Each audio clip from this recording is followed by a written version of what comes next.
Spell for Lesson 7. The Witch's Bottle. The Witch's Bottle is a very ancient type of spell, and it has countless variations.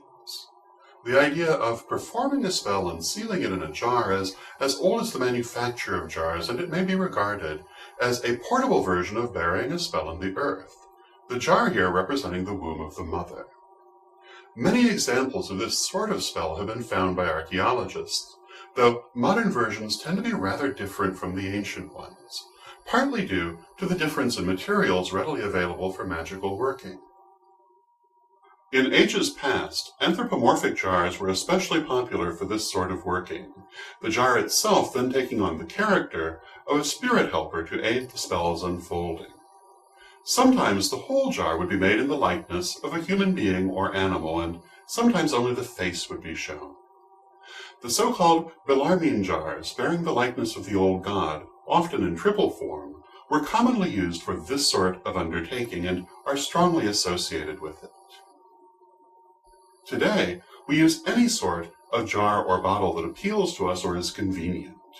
Decorative jars are often favored, but ordinary glass jars and bottles, either plain or self-decorated, serve just as well. For this particular witch's bottle, you will need the following materials. A small jar, such as a baby food jar or a medicine bottle. A larger jar, such as a canning jar or a decorative canister. A bit of paper and ink.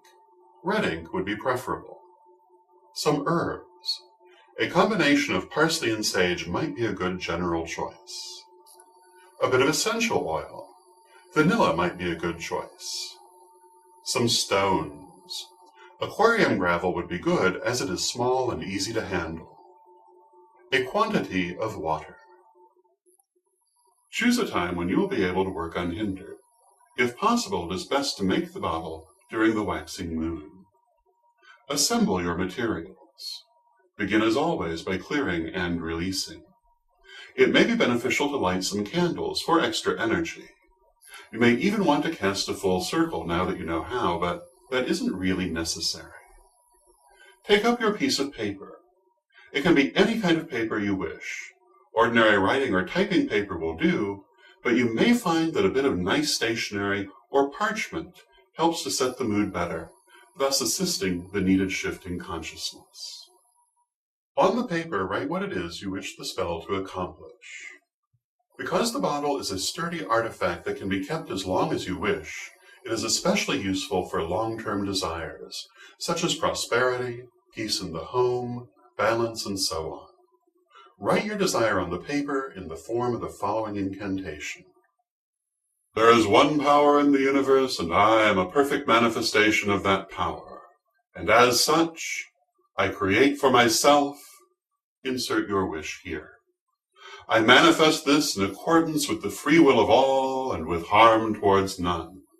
By all the power of 3 times 3, as I do will, so mote it be.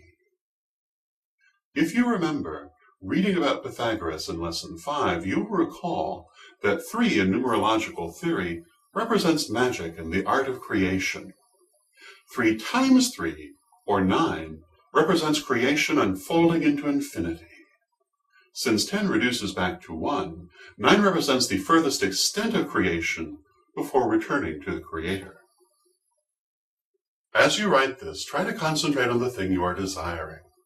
Focus on it. Imagine yourself having this thing as if it were already accomplished, already yours. Feel confident and know that it will come about. Now, fold the paper until it is small enough to fit easily in your smaller jar. Say to yourself, "Behold, I align myself to the powers of the universe."